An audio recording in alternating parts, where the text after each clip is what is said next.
This is episode 2 of Poisoned, a podcast where we look into the allegations about a social media influencer who once had over 1.5 million people following her, but now has gone to ground and her socials have been shut down. It's all because of the allegations that she drugged her 1-year-old child to gain followers and money. We were just told that our daughter's brain is covered in tumours, and what is worse is that we found this out on the same day that our other daughter passed away 4 years ago. My name's Jay, and each episode I'm joined by Mickey Fisher. Mickey is a podcaster, a writer, a Reiki practitioner, and also a mum. If you've got information you want to share with us about this case, you can email us anonymously at podcastpoisoned@gmail.com. That's podcastpoisoned, one word, @gmail.com. Today we're joined by someone who has been across this story since it broke, in fact, long before it broke. Sure. So, I'm Amber Paul from Influencer Updates on both Instagram and TikTok. I've been updating everybody on the Australian influencers for just over 4 years now. So it started just as like a hobby, a passion project where I just loved Australian influencer culture and nobody was really talking about it at the time. And I sort of thought I'll start this TikTok account as a way of collating all of the interesting things that I find. And I didn't realize at the time that my first video would go viral instantly, and it had over 50,000 views within 24 hours. Yeah, that's when I realized there was a real demand for this kind of content, and it took off from there with a lot of my TikTok videos now getting over 1 million views per video. Yeah, wow. You can see pretty much every influencer in Australia is following the site, right? Yeah, definitely. It kind of makes me a bit nervous though, because when they follow, it definitely makes me nervous to post things that they might not like. With my account, I really try to only post things that they post themselves. Like, I'm not trying to post insider information or unverified rumors. It's really an updates account. It's not a salacious gossip account. But still, sometimes they do get a bit offended with the things that I post, especially the comment section. Yeah, of course. Well, yeah, because it's hard for you to regulate the type of people who follow that kind of stuff.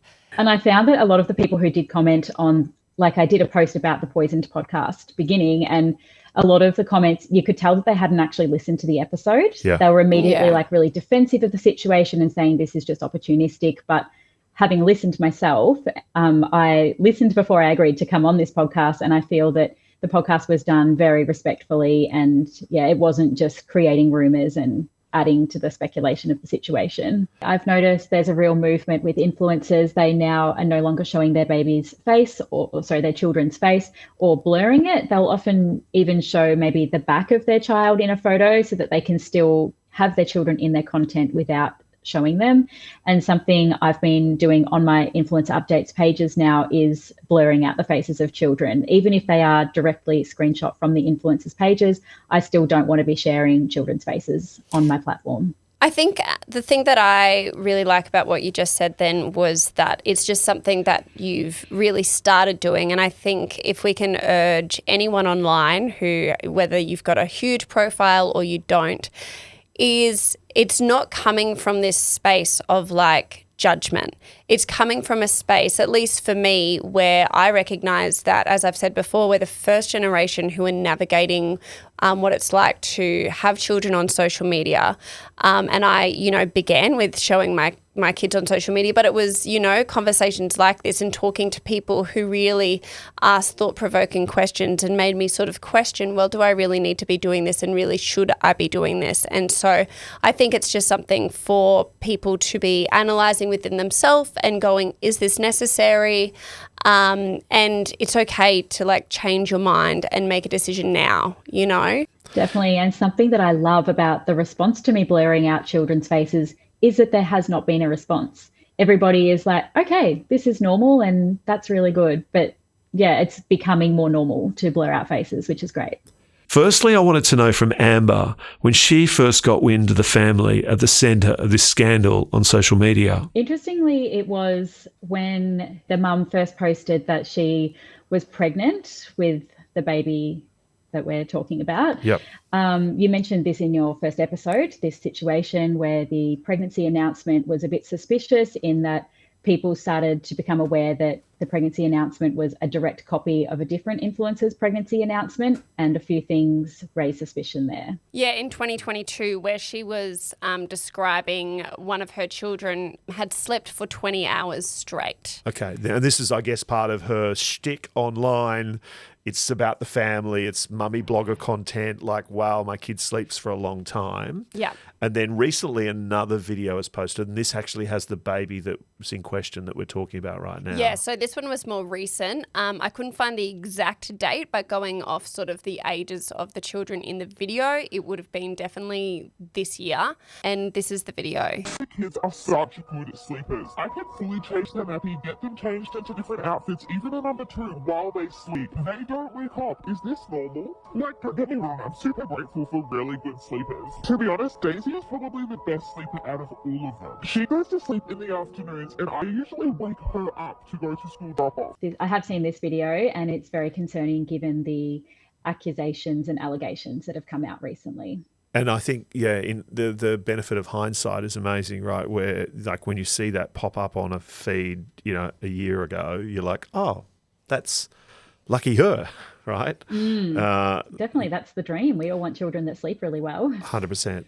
There's a degree of going, well, if even an adult slept for 20 hours, you'd be calling an ambulance. Yeah, true. It's a very long time to be asleep. A very long time to be asleep. Amber, I'm keen to know when you first saw the story of the pregnancy video and what looked to be ripped off from someone else's pregnancy video. How did your site light up, and what were the types of comments that were happening?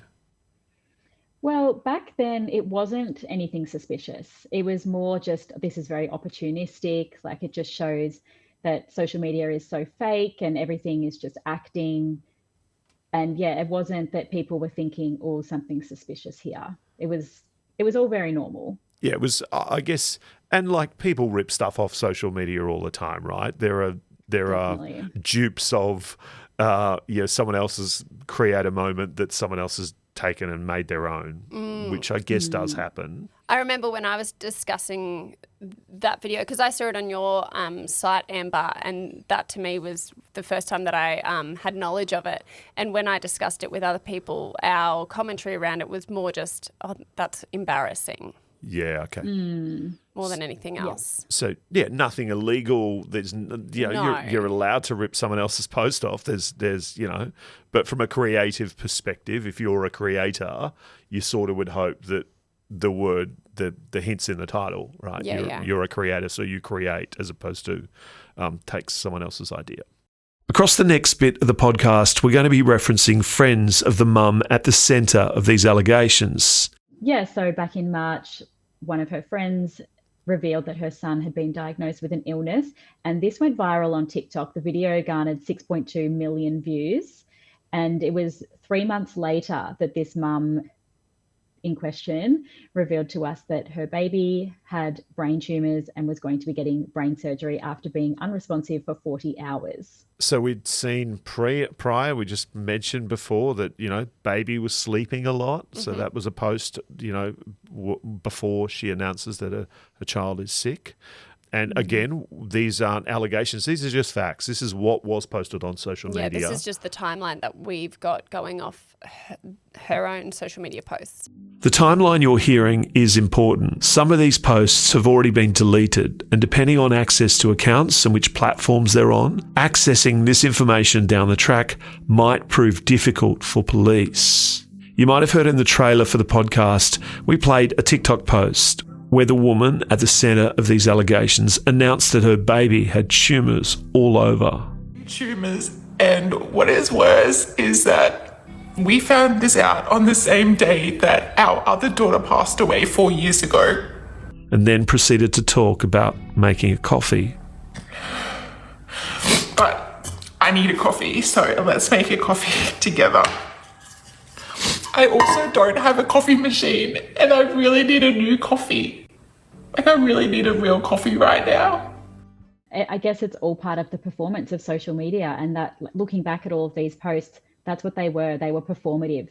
I mean, to be fair, the date being a little bit out, that could be human error, But looking back, it seems that the date was all part of the performance. For me, the video of the, in one breath saying this terrible news about your baby being having tumours, and then in literally a breath saying, let's make a coffee, but I don't have a good coffee machine. Yeah.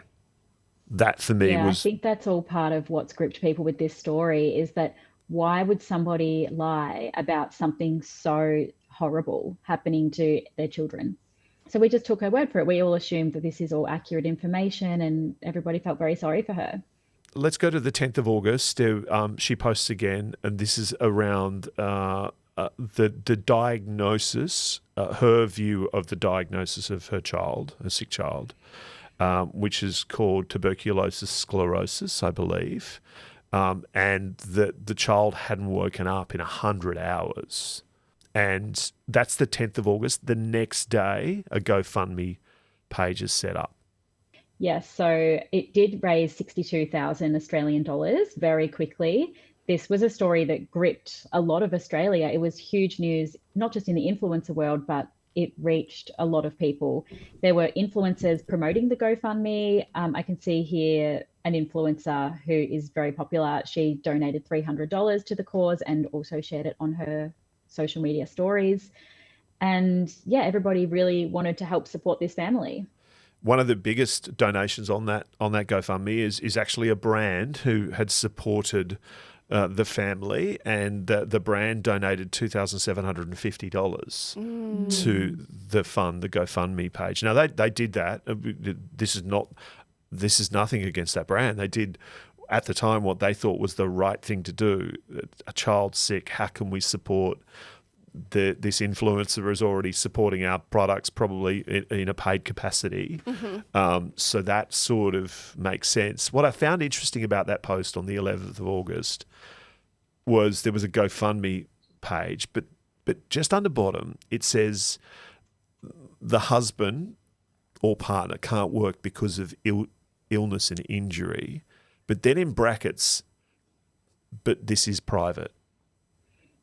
Yeah, that did raise a lot of criticism, I suppose. People were saying, why is your husband's illness and injury private, and you're asking us for money, and yet your daughter's whole medical record is out for the world to see? Well, it didn't sit well with people. The privacy aspect of the child was starting to really concern people. On the 6th of September, the baby goes in for her first brain surgery. And from what we understand, is it's an exploratory brain surgery to find out why this child is sleeping for so long, and some of the things that had already been discussed on social media. Across this period of announcing this horrible condition to her child, there were numerous people and companies pitching in to help. Everything from mum and dad donors on GoFundMe to brands donating money and goods, and even a fundraiser at a Sunshine Coast Play Centre that wanted to raise money for the family. Another important date to add maybe is when she moved into the Ronald McDonald House. Yeah, what period was that? That was 18th of August of this year. A video was posted letting people know that they'd moved into the Ronald McDonald House. Amber, I think you would have seen this on socials. Once all the news came out, people were fairly annoyed at that as well, right? Definitely, they were saying that the family had taken the place of a family who needed this more than them.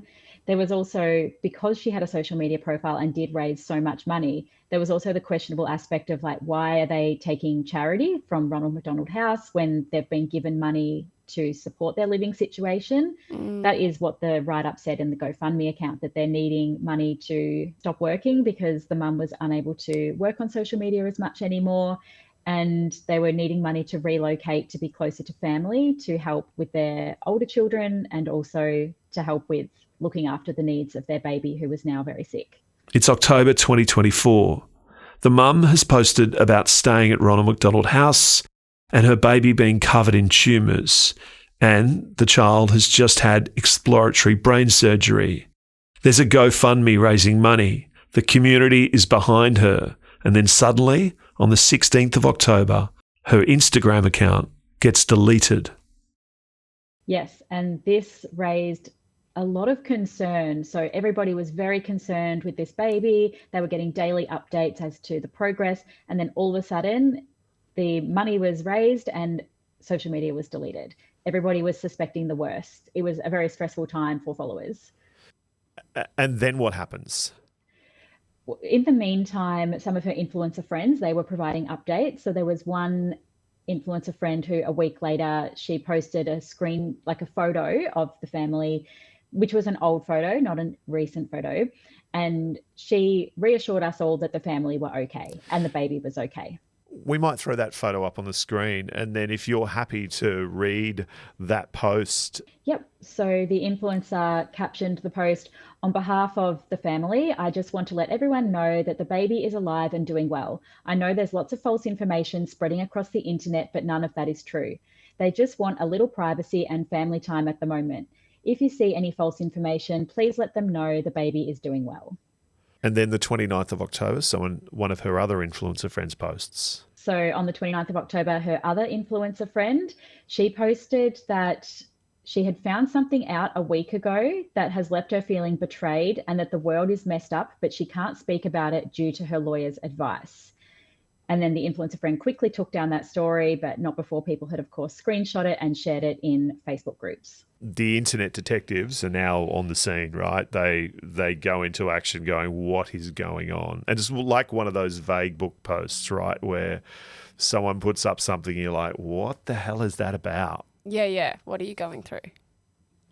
Definitely. And there were a lot of family members of the family commenting on the threads in Facebook, saying different things, like horrible things that... Were the family members alleging to what we have been told? Yeah, that's exactly right. They were alleging to things that we have been told in more recent weeks. Interestingly, and I think it's important to say that we have reached out to both of the influencers that we've just been talking about. We haven't named. We've reached out to them privately to say, would you like to come on? We'd love to get your perspective. Neither of them have come back to us, which is understandable. They went to ground fairly quickly after all of this broke, and we've got some other posts as we get closer to the end of this episode. And it would be so heartbreaking for them and they would feel so betrayed. 100%. Yeah. And like we said before, the generosity of spirit and financial and support, you feel like you have been betrayed. Oh, big time. I can only imagine, as do the general public who followed the story of the family. There was also a Facebook post on that same day as that post. There was a Facebook post that said that the mum's children had been taken into foster care. Yep. So that was by one of the family members, I believe. And yeah, they had posted this on the thread about the influencer friend who had said she had received some bad news that she can't speak about legally. Then a day later, on the 30th of October, the family's Instagram account comes back.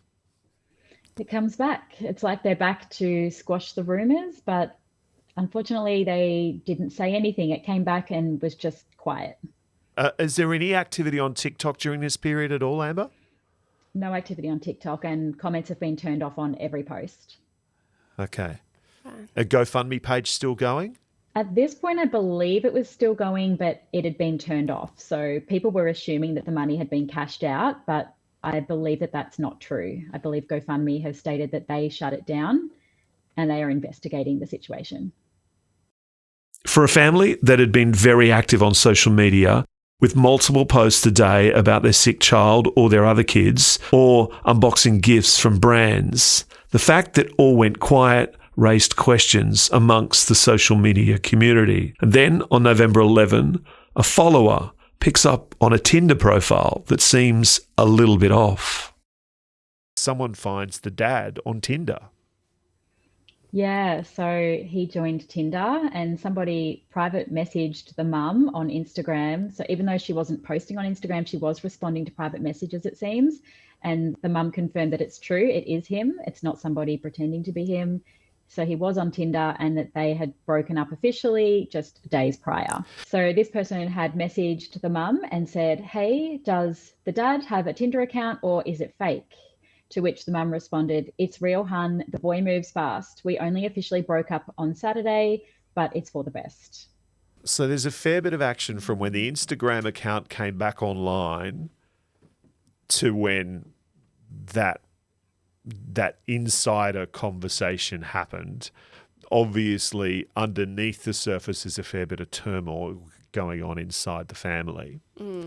That's now where we're starting to see more videos. On the 12th, the video from the church that we played last episode surfaced.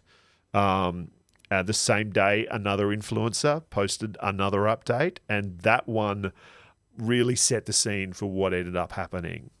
Yeah, so her influencer friend who had provided us the update previously that the family and the baby were okay, she provided us with a new update saying, "Thank you for all the messages in regards to the family. At this time, I have no further updates to give you and will not be replying to any messages in regards to them." So I guess that's again a bit of a vague post. We don't know why she's saying I'm not answering any questions about the family, but still it gets people more curious about what's going on. Like, he's on Tinder, she's saying they split up, they haven't been active on any of their socials. Like, this is becoming a bit of an internet mystery, right? It is. And for people who hadn't seen the other influencer friend's previous post about hearing some horrible news that she can't speak about legally, they were thinking, what is going on? Like, something has happened to the baby. But for those who had seen the post, they were thinking, well, this is really adding up. It's seeming like something really bad has happened. Had anyone started to really piece together, or had no one really thought that it could be that extreme? There was definitely a lot of people in the Facebook groups that were piecing it all together, but everybody was sort of at a point where it was too horrible to be true. We were thinking, this can't possibly be true. Nobody would ever do this. Surely this isn't true. We were hoping it wasn't true. And then on the 17th, a Snapchat appears from the dad. Amber, you've got that Snapchat there. Would you mind reading it for us? I do. So this account had been verified as the dad on Snapchat, and he posted, I figured this would be the fastest way to reach everybody, as I know everyone likes to gossip. For what it is worth, I had no idea about what the mum was doing to the baby. I pushed for those surgeries because in my heart, I felt that it would help.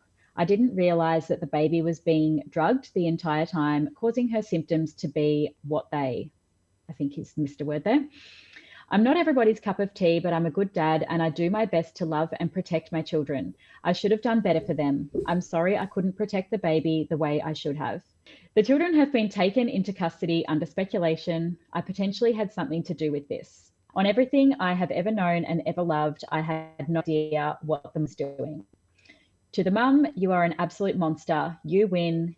To all 4 of my beautiful children, I love you so dearly. I'm so sorry. This post from the dad raised lots of questions. The first was the allegations about his partner, and that was really the start of everything. The second was the tone, the last few lines of the post. He posted on Facebook through somebody else's account saying, hey guys, name here, I'm the dad's brother. This is not a joke. Please, if you see the dad, call 000 immediately.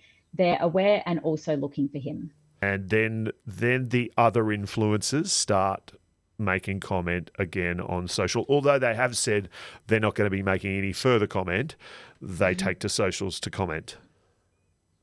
They did. Every influencer who has ever had anything to do with this family put out a statement. They, I guess, implied that they believed the accusations from the dad, and some of them put out statements saying disgusting. Some put out statement saying that they were really worried that their children had been in the family's presence, hanging out with the family's children, and they were surprised they hadn't even noticed anything odd from the family. There were influencers apologising for having previously shared the GoFundMe link, saying that they never suspected a thing and they're just as shocked as we all are to hear these accusations.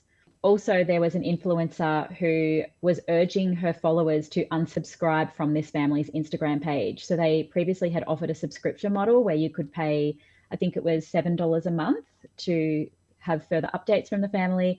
And she was saying, please make sure you unsubscribe. We don't want to support this family any further.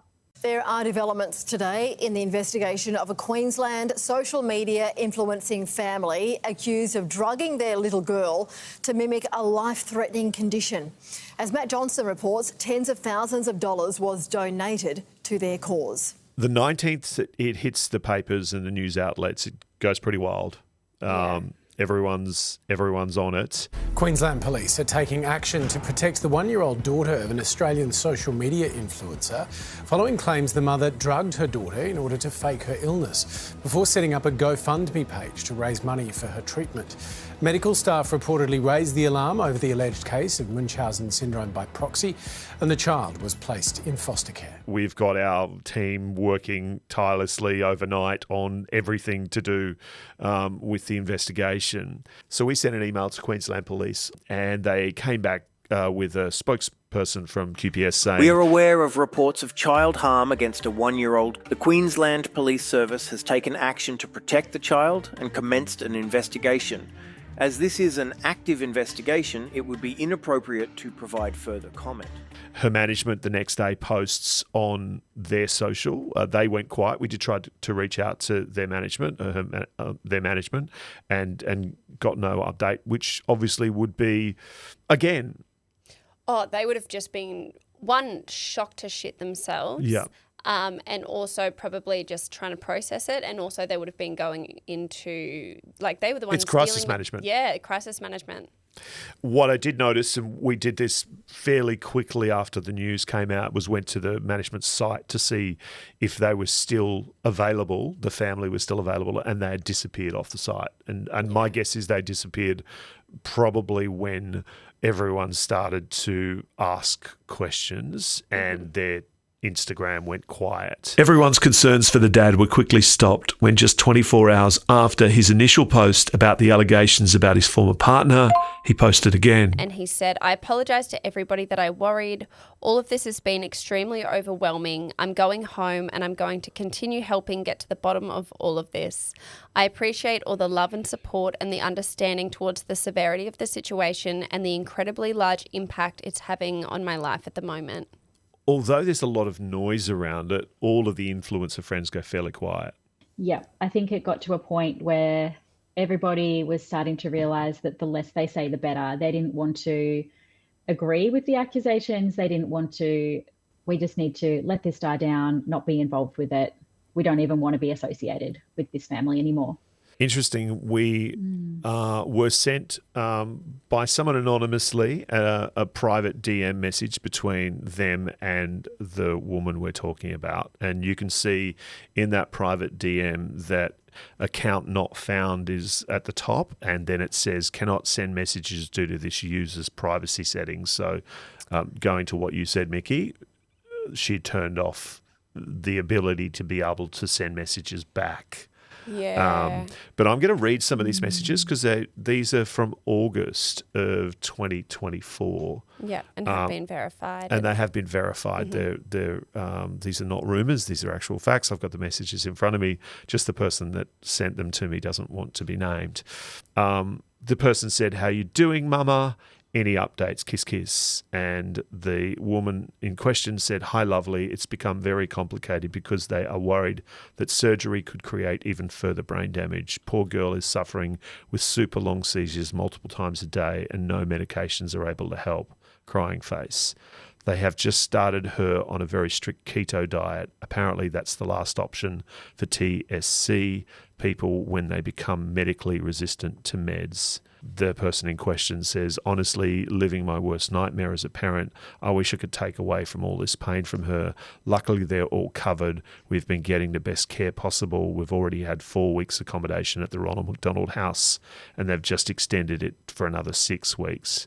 It just makes living in hospital slightly more comfortable, and it's a bonus that it's directly across the road.